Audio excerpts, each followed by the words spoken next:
Welcome to The Explainer. Today, we're diving into something pretty mind-blowing. A total reinterpretation of one of the most foundational stories in the Quran. We're talking about a reading that suggests we might have been getting a key figure wrong from the very start. All right, so here's our game plan. First, we'll cover the story we all think we know. Then, we're going to look at a really strange clue. It involves a mosquito, of all things. Stick with me on that one.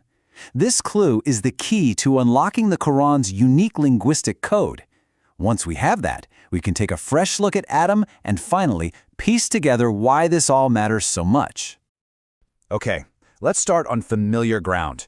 We need to talk about the traditional understanding. You know, the story that's been the common starting point for centuries, not just in the Quran, but across different scriptures.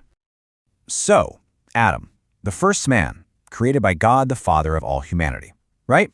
I mean, this is the story we all know. It's simple, it's direct, it's foundational. But is it really the only way to read the text? What if the real key to understanding Adam isn't actually in the story of creation at all? What if it's hidden somewhere completely unexpected, in a verse about a mosquito? Yeah, I know, it sounds pretty out there, but you gotta trust me on this.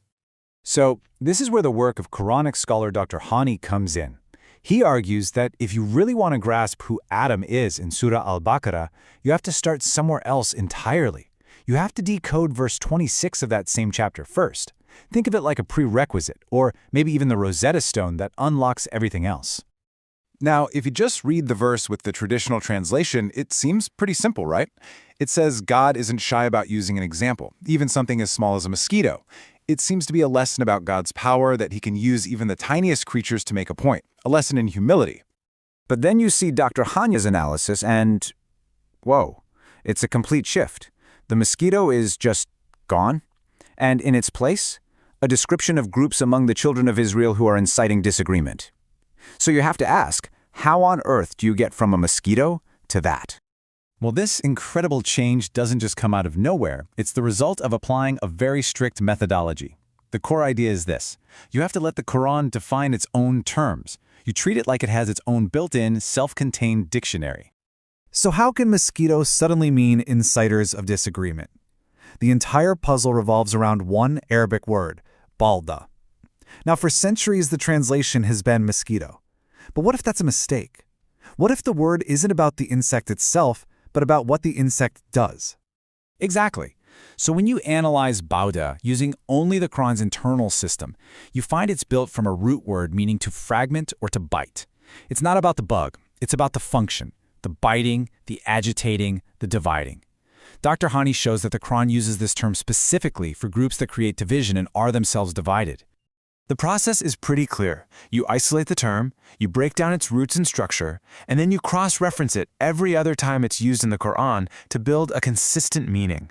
And what this reveals is, honestly, a game-changing principle. The Quran seems to have its own unique language. To get it right, you can't just borrow meanings from other traditions or even later Arabic. You have to let the book speak for itself. Okay, so with that principle in mind, that the Quran defines its own terms, let's circle back to Adam. What happens when we stop treating Adam as a proper name we already know and instead apply this same exact method to it? Well, here's the bombshell. Adam stops being a static, proper name for one guy. Instead, it becomes a role, a kind of job title. It's used to describe a selected, familiar proxy, basically someone chosen by God for a specific mission to act as a go-between for a certain community.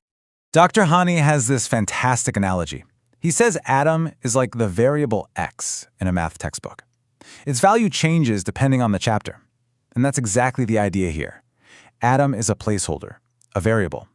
The Adam in one surah, or chapter, isn't necessarily the same person as the Adam in another. And suddenly, so many things just click into place. All those little inconsistencies people have puzzled over for centuries, they start to make sense. It explains why the stories about Adam change from one surah to the next, because they're talking about different people. So the Adam in Al-Baqarah is actually Prophet Muhammad, and the Adam in Taha is Harun, or Aaron. It also explains why Adam's wife is never named Eve in the Quran, because she's just the partner of whoever is in that Adam role at the time. And maybe most importantly, it could explain why the Prophet Muhammad himself never spoke of Adam as the very first human. You see, once you grasp this idea, this self-contained dictionary and these variable roles, it really does change everything about how you can approach the text. It's a total paradigm shift. So what's the big takeaway here? It's that this method allows for a direct conversation with the text itself.